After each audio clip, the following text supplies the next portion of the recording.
प्रकृति जब लौट कर आई थी उस वक्त उसका सिर्फ और सिर्फ एक मकसद था और वह था अध्याय को पाना।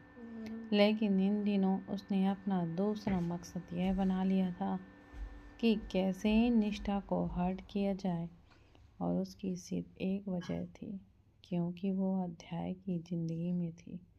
और सिर्फ इतना ही नहीं, वह उसकी ज़िंदगी में होते हुए प्रकृति से ज़्यादा अहमियत रख रही थी। लेकिन उस पागल औरत को यह नहीं पता था कि उसकी अहमियत अपने आप में ही ज़्यादा होनी थी। आखिर वह अध्याय की पत्नी थी। भला कौन सा आदमी अपनी पत्नी से ज़्यादा अहमियत किसी दूसरी औरत को देगा, और ख़ासकर जब आदमी अध्याय के जैसा हो। गर्भ ने गुस्से से उसे घूरा और बोला, गेट आउट, अभी के अभी निकल जाओ, इससे पहले कि मैं तुम्हें धक्का मार के यहाँ से निकालूं। मेरा कोई मूड नहीं है कि मैं तुमसे बहस करूं। उसने इतनी तेज आवाज़ में कहा कि ऊपर हीर के कमरे में बैठी बानी और हीर ने भी वह बातें सुनी। वह भी जल्दी से बाहर आई थी। सैलवी जी और केशव जी घर पर नहीं थे और सार्थक अभी अभी लौट कर आए थे। वह दरवाजे की तरफ खड़े थे। वह भी यह सब देखकर कुछ हैरान थे। उन्हें तो समझ ही नहीं आ रहा था कि कैसे कोई लड़की किसी आदमी से चुंबक की तरह चिपक सकते थे कि निकलने का नाम ही नहीं ले रही थी। निकालने पर भी प्रकृति ने निष्ठा को देखा और फिर घूर कर बोली, मैंने पूछा अध्याय कहाँ है? मुझे मेरे सवालों का जवाब दो, मैं यहाँ से चली जाऊँगी। निष्ठा ने गुस्से से अपनी मुट्ठियाँ भींच लीं। वह यहाँ अपने अध्याय के बीच सब कुछ ठीक करने में लगी थी और यह लड़की बार बार आकर सब कुछ बिगाड़ देने पर भी तुली हुई थी।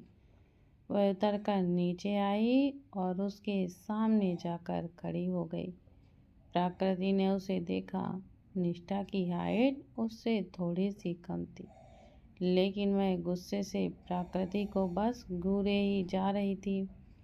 प्रकृति ने उसे देखते हुए अपना सवाल दोहराया कि निष्ठा गुस्से से बोली, एक बात तो ना, कुत्ते की दुम सीधी हो जाएगी, लेकिन आप नहीं बदलोगी। उसके जवाब से सबको हैरत में डाल दिया और सब उसे देखने लगे। बानी और हीर ने एक दूसरे की तरफ देखा। हीर ने बानी को आंखों से इशारा किया कि अभी चुप ही रहे, जब ज़रूरत लगेगी तभी बोला जाएगा। प्रकृति ने उसे गुस्से से बोलते हुए कहा, तुम्हारी इतनी हिम्मत कि तुम मुझे कुत्ते से कंपेयर करो? निष्ठा ने तंज भरी मुस्कुराहट के साथ कहा, नहीं दीदी, आप तो गलत समझ रही हैं। मैंने आपको कुत्ते से कंपेयर नहीं किया, मैंने आपको कुत्ते की दुम से कंपेयर किया है। कुत्ते से कंपेयर क्यों करूँगी भला? आखिरकार वह भी तो बेचारा जानवर ही है। आपने तो सारी कैटेगरीज पार कर दी हैं। उसकी यह बात सुनकर हीर को हंसी आ गई। उसने जल्दी से खुद को कंट्रोल किया। प्रकृति ने उसे उंगली दिखाते हुए दांत भींच कर कहा, अपने हाथ में रहो निष्ठा। इन कुछ लोगों के दम पर ज़्यादा उड़ने की तुम्हें ज़रूरत नहीं है। मुझे उड़ने के लिए किसी की ज़रूरत भी नहीं है। जिनकी मुझे ज़रूरत है वह मेरे साथ हैं और बाकी हैं। कम से कम आपकी तरह मैं किसी और के घर में जाकर बार बार यह तो नहीं पूछती कि वह हैं कहाँ, या फिर कहीं भी मुंह उठाकर ऐसे ही नहीं चली आती। निष्ठा ने कहा, तुम चुप रहो, यह घर तुम्हारा नहीं है। यह अध्याय का घर है और मेरी मर्जी, मैं जब चाहे तब जाऊं, मुझे कोई नहीं रोक सकता। प्रकृति ने फिर से घमंड से कहा। इस बार निष्ठा गुस्से से चिल्लाई, यह मेरा घर है और मैं आपके जैसे लोगों को अपने घर में आने की परमिशन नहीं देती। गेट आउट, निकलिए मेरे घर से। और जिसके बारे में आप पूछ रही हैं ना, वह मेरा पति है। और क्या आपको पता नहीं, किसी दूसरे के पति पर डोरे डालने वाली औरतों को समाज क्या कहता है? उसके इस तरह बोलने पर शव और सन्नाटा छा जाता है और इस बार प्रकृति भी हैरान थी। ये पिद्दी सी लड़की जिसने कभी आज तक उसके सामने जुबान नहीं खोली थी, आज डांट कर उसके सामने खड़ी है। निष्ठा ने उसे घूरते हुए कहा, अगर आपको नहीं पता तो मैं बता देती हूँ। ऐसी औरतों को समाज दूसरी औरत बोलता है। सीधी भाषा में कहूँ तो रखैल। निष्ठा ने बातों ही बातों में प्रकृति के मुंह पर एक जोरदार तमाचा दे मारा था और यह तमाचा ऐसा पड़ा था कि इसके निशान भी उसके चेहरे पर नहीं दिखने वाले थे। इस तमाचे के निशान उसके दिल पर रह जाने वाले थे। गर्व तो आंखें फाड़े बस निष्ठा को ही देखे जा रहा था। उसे नहीं पता था कि उसकी छोटी सी प्यारी भाभी इतनी सारी बातें बोल सकती है। आज तक वह चुप थी, शायद वह अपनी एनर्जी बचा रही थी। प्रकृति ने पैर पटकते हुए कहा, तुम्हें तो मैं छोड़ूंगी नहीं, और जिस आदमी के लिए इतना उड़ रही हो ना, उसे मैंने फिर से अपना ना बनाया तो मेरा नाम भी प्रकृति सिसोदिया नहीं। निष्ठा ने उसे घूरते हुए कहा, गेट लॉस्ट। और सुनती जाइए, जो यह बार बार उस आदमी को फिर से अपना बनाने का आप राग लाप रही हैं ना, तो बता दूँ आपको, वह इंसान मेरा कब का हो चुका है। शादी का मतलब जुड़ना और टूट जाना नहीं होता, साथ ही 7 जन्मों का रिश्ता है। और जो हमारा बन चुका, बनने वाली थी ना आप, छोड़कर क्यों भागी उन्हें? गलती आपकी थी, पूरी तरह से आप गलत थी। इसके लिए मैं सज़ा नहीं भुगतूंगी। हर बार आप गलत थी, हर बार सज़ा मुझे मिली, लेकिन इस बार नहीं। इस बार जो मेरा है वह सिर्फ मेरा है, उसे तो मैं किसी भी कीमत पर आपको नहीं दूंगी। प्रकृति वास्तव में हैरान थी। निष्ठा का आज का रूप बेहद अलग था। उसे देखकर लग ही नहीं रहा था कि वह वही निष्ठा है जो उसके साथ मासूमियत और बचपने के साथ रहती थी। उसमें इतनी मैच्योरिटी भी थी, किंतु वह सारी बातों को एनालाइज करके समझ भी सकती थी और एक सही कंक्लूजन पर पहुंच सकती थी, जो उसने आज किया था। प्रकृति गुस्से से पैर पटकते हुए वहां से निकल गई। उसके पास अब कहने को बचा ही क्या था। आई तो थी अध्याय के बारे में पता करने, लेकिन अपनी बेइज्जती करवा के वह वहां से निकल गई। घर जल्दी से निष्ठा के पास आया और उसे गोद में उठाकर गोल गोल घुमाने लगा। उसके अचानक से ऐसा करने से वो चौंक गई। उसने जल्दी से कहा, आह, क्या कर रहे हो? नीचे उतारो, मुझे चक्कर आ जाएंगे। वैसे भी मुझे भूख लगी है अब। उसने आखिरी लाइन बड़ी ही मासूमियत से कही थी और सब हंस पड़े। गर्भ ने उसे धीरे से नीचे उतारा और उसके हाथों को पकड़ प्यार से बोला, आज तो कमाल कर दिया मेरी भाभी जान, आपने क्या सबक सिखाया है उस प्रकृति को आपने। वह कभी सोच भी नहीं सकती होगी कि आप कुछ ऐसा कर सकते हो। निष्ठा ने मुंह बनाया और बोली, सब लोग मुझे बच्चा समझते हैं, लेकिन मैं सब कुछ समझती हूँ, बस बोलती ही तो नहीं। सार्थक मुस्कुराते हुए उसके पास आए और उसका सिर सहला कर बोले, बिल्कुल तुम बच्ची नहीं हो, तुम बहुत समझदार हो। निष्ठा ने जब अपनी तारीफ सुनी तो खुशी से चहक कर बोली, देखा फूफा जी ने भी कहा। बानी ने उसकी हरकत पर हंसते हुए बोली, हाँ हाँ सुन लिया, चलो अब चलो, तुम्हें खाना खिलाते हैं, भूख लगी थी ना। निष्ठा ने हाँ में अपनी गर्दन हिला दी। बानी उसके लिए खाना लाने चली गई तो हीर भी उसे देखते बोली, और तो सब कुछ ठीक था भाभी, लेकिन एक थप्पड़ तो बनता था। मन तो कर रहा था मेरा कि खींच के एक थप्पड़ लगाऊं, सुकून मिल जाता दिल को। निष्ठा ने उसे देखा, फिर बोली, जो भी है जैसा भी है तो मेरी बड़ी बहन ही ना, ऐसे कैसे मैं हाथ उठा देती।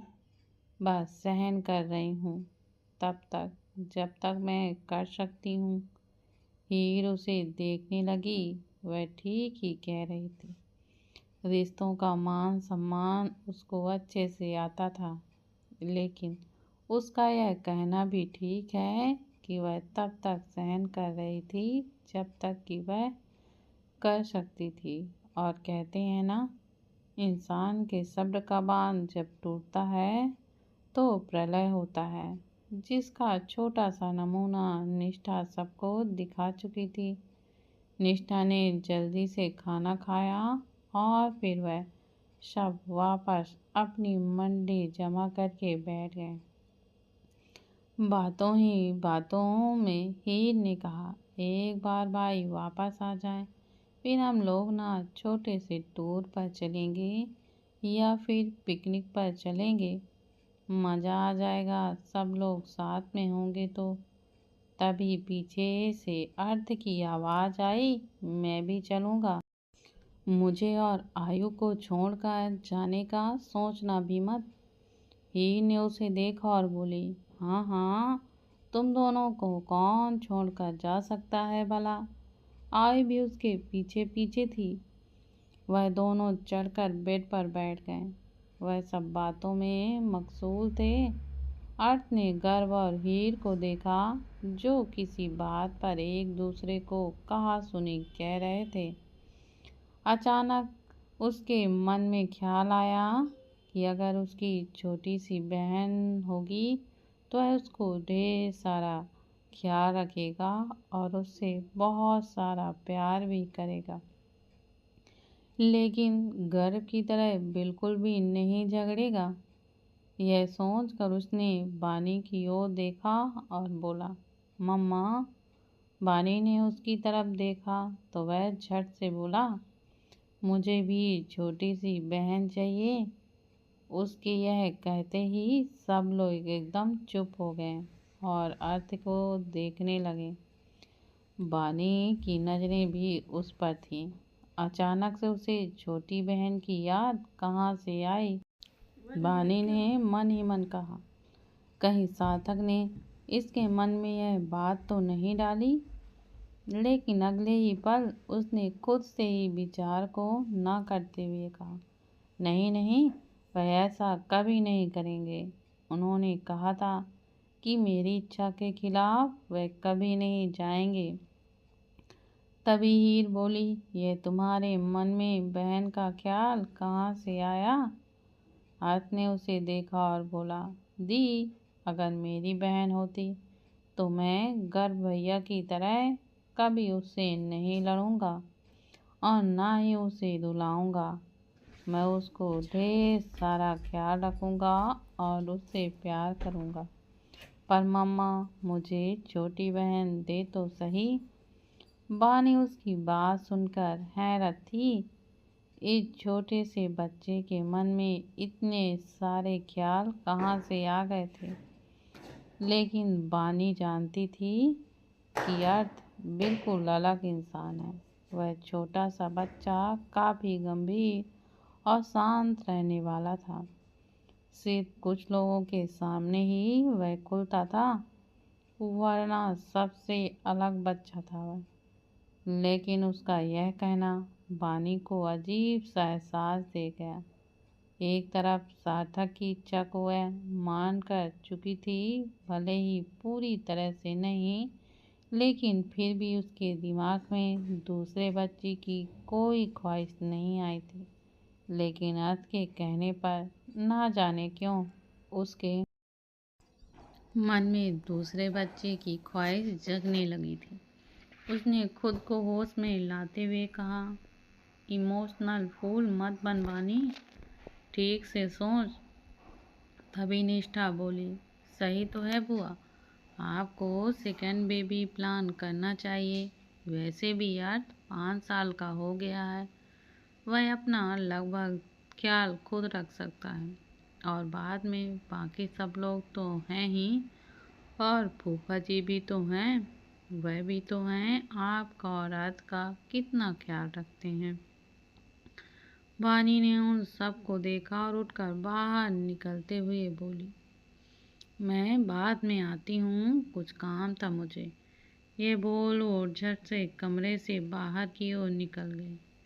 निष्ठा ने उन सबको देखा और बोली, मैंने क्या कुछ गलत कहा? क्या वह नाराज हो गई? ही ने मुस्कुराते हुए कहा, नहीं भाभी, ऐसा कुछ भी नहीं है, आपने कुछ भी गलत नहीं कहा है। ज़रूर कोई और ही बात है, या फिर हो सकता है वह खुद कंफ्यूज है और फिर यह उसका इंडिविजुअल डिसीजन है। हम फोर्स तो बिल्कुल भी नहीं कर सकते ना।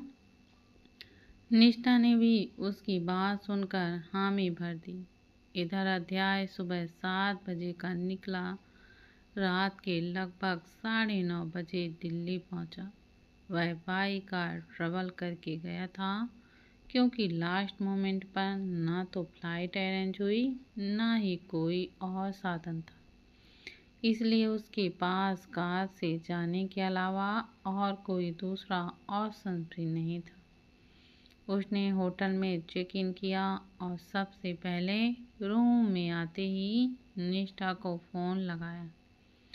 निष्ठा, जो कि अभी डिनर करके कमरे में लौटी ही थी, उसने जब अपना फ़ोन बजता देखा तो वह तुरंत फ़ोन उठा लिया और फिर चहक कर बोली, पहुंच गए आप, कब आओगे वापस? अध्याय एक साथ उसके 2 सवाल सुनकर मुस्कुराया और बोला, अभी अभी पहुंचा हूँ मेरी जान, और आने का तुम्हें बताया तो, काम ख़त्म होते ही जल्दी से तुम्हारे पास आ जाऊँगा, तो तुम चिंता मत करो। मेरा यहाँ रुकने का वैसे भी कोई इरादा नहीं है। निष्ठा ने हल्के से मुस्कुरा कर कहा, ठीक है, खाना खा लीजिए और आराम से टाइम से सो जाइए। अध्याय ने हामी भरी, फिर बोला, तुमने खाना खाया? निष्ठा ने हाँ में गर्दन हिला दी। अध्याय को जब उसका कोई रिस्पॉन्स सुनाई नहीं दिया तो वह बोला, मैंने कुछ पूछा था ना तानी, जवाब दो। निष्ठा ने कहा, तो मैंने भी तो बताया ना। अध्याय हैरानी से बोला, कब बताया? निष्ठा ने कहा, गर्दन हिलाई तो। अध्याय हंस पड़ा और बोला, बेवकूफ़ लड़की, वॉइस कॉल पर मैं तुम्हारी शक्ल कहाँ से देख पाऊँगा?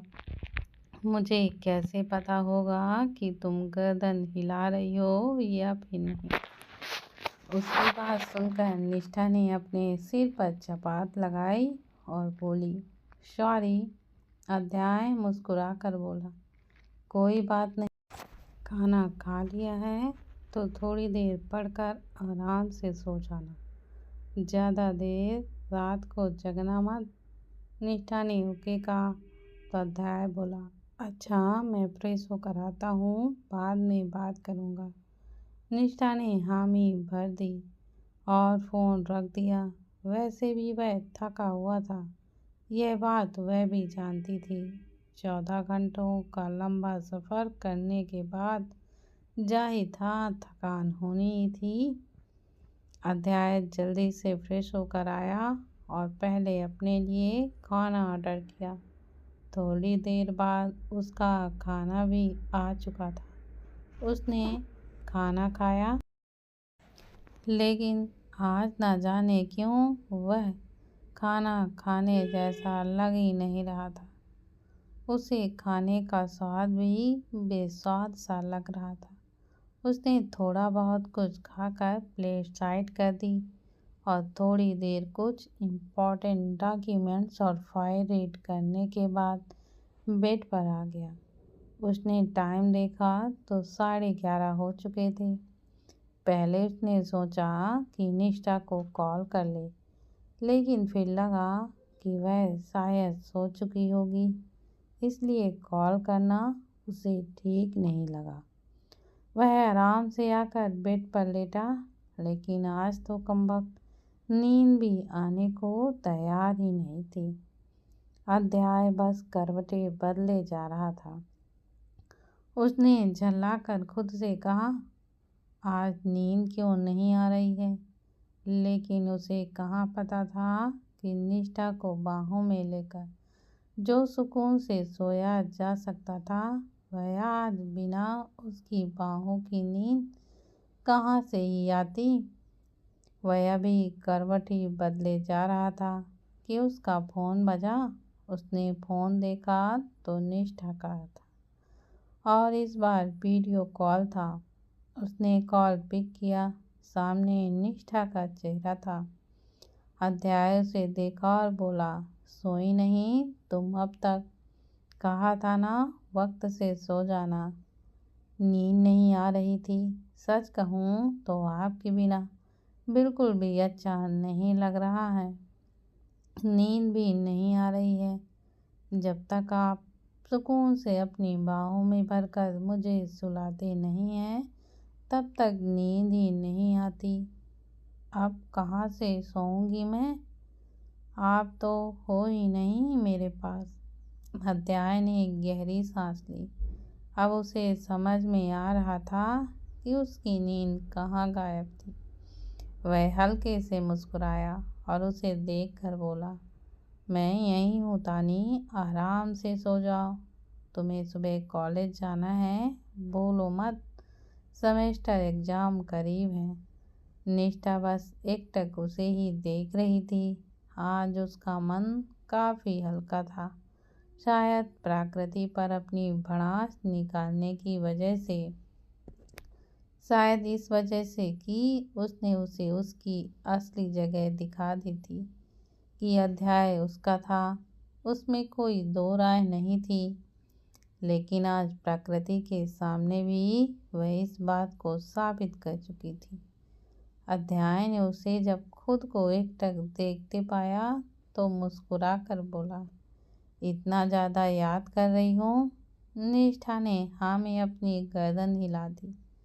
अध्याय ने मुस्कुरा कर कहा, आंखें बंद कर होता नहीं, मैं यहीं हूँ, सो जाओ अब।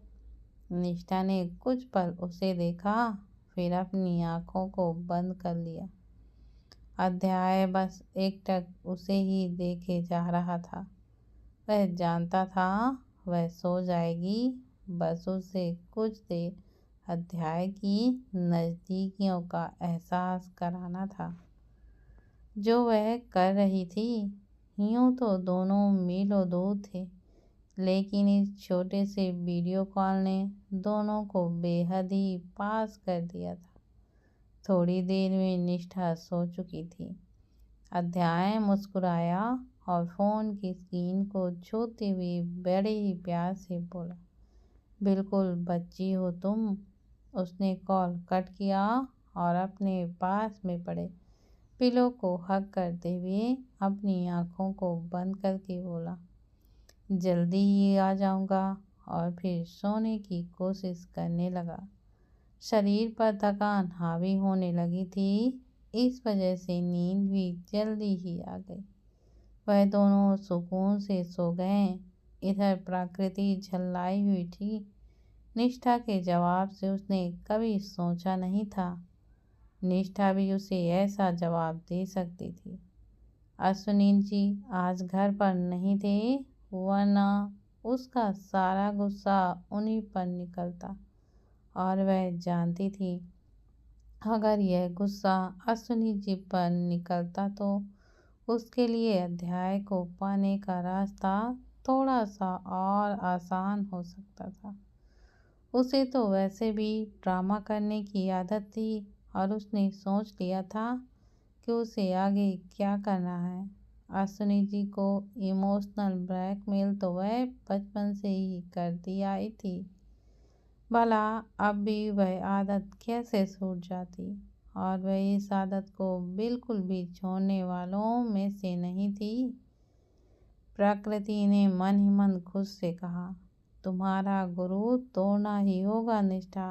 अध्याय मेरा होकर रहेगा, और अगर वह मेरा नहीं हुआ तो मैं उसे ठीक से तुम्हारा भी नहीं होने दूंगी। यह जो तुमने डंके की चोट में कहा है ना कि वह सिर्फ तुम्हारा है, नहीं, ऐसा कभी नहीं होगा। यह सब कहते हुए उसकी आंखों में नफरत थी, लेकिन देखने वाली बात तो यह थी कि निष्ठा ने कभी उससे नफरत तो नहीं की थी। वह जब बच्ची थी तब से ही तो प्रकृति से बहुत प्यार करती थी वह, लेकिन धीरे धीरे जब प्यार के बदले प्यार नहीं मिला तो निराश होने लगी, और फिर तो वह सबसे दूर हो गई थी। फिर प्रकृति के मन में उसके लिए इतना जहर, इतनी इनसिक्योरिटी आई कहाँ से, यह कोई नहीं समझ पा रहा था। अगली सुबह अध्याय जल्दी उठा और ऑफिस के लिए रेडी हो गया। उसे हर हाल में आज मैटर सॉर्ट आउट करना था। वह जब ऑफिस पहुंचा तो वहां पर हंगामा हो रखा था। ऑफिस स्टाफ एचओडी को घेर कर खड़े थे। एचओडी एक्सप्लेनेशन देने की कोशिश में लगे हुए थे, लेकिन कोई फायदा नहीं हो रहा था कि तभी अध्याय की आवाज़ गूंजी, क्या चल रहा है यहाँ पर? सबने पीछे पलट कर देखा तो अध्याय के चेहरे पर सीरियसनेस के साथ खड़ा था। वह चलकर सबके बीच आया और फिर बोला, चल क्या रहा है? यहाँ पर एक स्टाफ के आदमी ने कहा, सर, हम लोग इनके साथ काम नहीं करना चाहते हैं, हमें दूसरा हेड ऑफ डिपार्टमेंट चाहिए। अध्याय ने उन सबको देखा और बोला, मुझे वैलिड रीज़न बता दीजिए, मैं डिसीजन करूँगा यहाँ पर कौन काम करेगा और कौन नहीं। अगर आप मुझे कोई वैलिड रीज़न देते हैं तो मैं एचओडी भी बदलने के लिए तैयार हूँ, लेकिन आपके बताए हुए रीज़न से मुझे सेटिस्फेक्शन होना चाहिए। बताइए बात क्या है? तभी एक लड़की ने कहा, सर, हमारी कलीग है, उसका कहना है कि उन्होंने उसे मोलेस्ट करने की कोशिश की है। ऐसे में हम भला कैसे ही उनके साथ काम कर लें? अध्याय ने उस आदमी को देखा। लगभग 38 से 40 साल की उम्र थी उनकी। वह सर झुकाए खड़ा था, मानो सच में उसने कोई अपराध किया हो। अध्याय ने फिर बाकी सबको देखा और बोला, अरे कौन है वह लड़की? मैं मिलना चाहूँगा उससे। अब फेस टू फेस सवाल जवाब तो होने चाहिए। सब लोग ने एक लड़की को देखा। वह लड़की डरी सहमी हुई सामने आई तो अध्याय ने उसे ऊपर से नीचे तक देखते हुए कहा, क्या यह सब जो कह रहे हैं वह सच है? उस लड़की ने धीरे से गर्दन अपनी हाँ में हिलाई। अध्याय ने जब उस आदमी की तरफ देखा जिस पर यह सब आरोप था और उसके कंधे पर हाथ रख कर बोला, सो मिस्टर पीयूष, क्या यह लड़की जो आप पर इल्जाम लगा रही है वह सब कुछ सच है?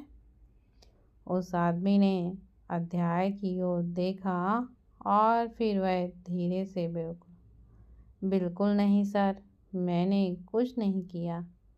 सब लोग बस अध्याय को ही देखे जा रहे थे। वह जानना चाहते थे क्या वह करेगा और क्या कर रहा है और क्या फैसला लेने वाला है। अध्याय ने उस लड़की को देखा और बोला, नाम क्या है तुम्हारा? उस लड़की ने अपना नाम सिमरन बताया। अध्याय मुस्कुरा कर बोला, अब समझ आ रहा है चक्कर क्या है। सब उसे इतना आसान देखकर और ज़्यादा हैरान थे। अध्याय के पास में खड़े पियून को देखा और बोला, काका एक चेयर देंगे जरा, मैं काफ़ी थक गया हूँ। कल पूरे दिन का ट्रैवल करके आया हूँ और आज सुबह सुबह ऑफिस में यह हंगामा। काका जल्दी से उसके लिए एक चेयर लेकर आए। अध्याय बड़े आराम से उस पर बैठते हुए बोला, चलिए अब कार्रवाई शुरू करते हैं।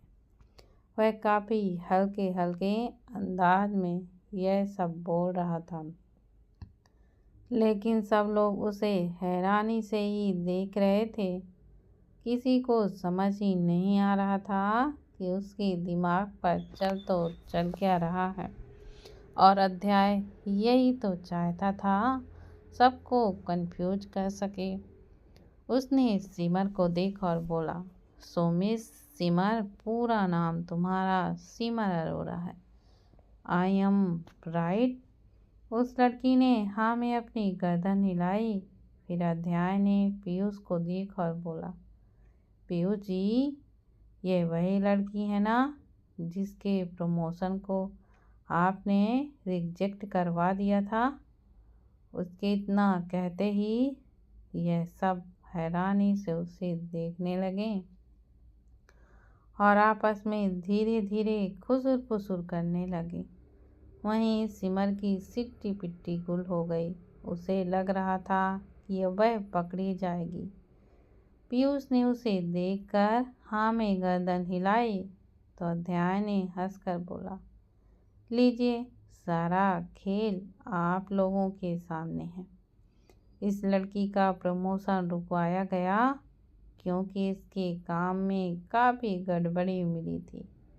इस लड़की ने इसे कुछ ज़्यादा ही पर्सनल ले लिया और मिस्टर पीयूष पर ही इल्ज़ाम लगा दिए, वह भी मोलेस्टेशन जैसे गंदे चार्जर। और इसमें आप सबकी भी गलती है। हमारा समाज है ही अंधा, हर बार लड़कियों को सही और लड़कों को गलत ही समझ जाता है। हर बार भी कुछ नया नहीं हुआ। आप लोगों ने भी वही किया जो हर कोई करता है। एक लड़की बेचारी बन के सबके सामने आई और समाज उसके पक्ष में हो गया। सामने वाले इंसान के चाहे कोई गलती हो या फिर ना हो, फिर भी उसे सज़ा दे दी जाती है। लेकिन मैं ऐसा नहीं कहता कि सभी एक जैसे होते हैं। नहीं, सारी लड़कियां भी एक जैसी नहीं होती तो सारे लड़के भी नहीं। लेकिन किसी बात के निचोड़ तक पहुंचकर उसे समझकर फिर फैसला करना चाहिए। यूं ही सुनी सुनाई बात सुनकर किसी के भी पीछे नहीं होना चाहिए। उन सबको अब अपने ही फैसले पर अफसोस हो रहा था। उन्होंने अध्याय और पीयूष दोनों से ही माफ़ी मांगी। अध्याय ने उन सबको वापस काम पर जाने को कहा और सिमर को देखकर बोला, आई वांट योर रिजिग्नेशन। तुम्हारे जैसी लड़की को मैं अपनी कंपनी में 1 मिनट भी नहीं रुकने दूंगा। सिमर रोते हुए बोली, सर प्लीज गलती हो गई, एक मौका दे दीजिए, आगे से ऐसा कुछ भी नहीं होगा प्लीज। अध्याय उठा और बोला, बिल्कुल नहीं, जो कह दिया सो कह दिया, रिजाइन करो और निकलो मेरी कंपनी से। खैर अब तो हर कोई जानता था कि अध्याय ने जो कह दिया वह बिल्कुल पक्का है और बिल्कुल भी हिदायत नहीं बरतने वाला।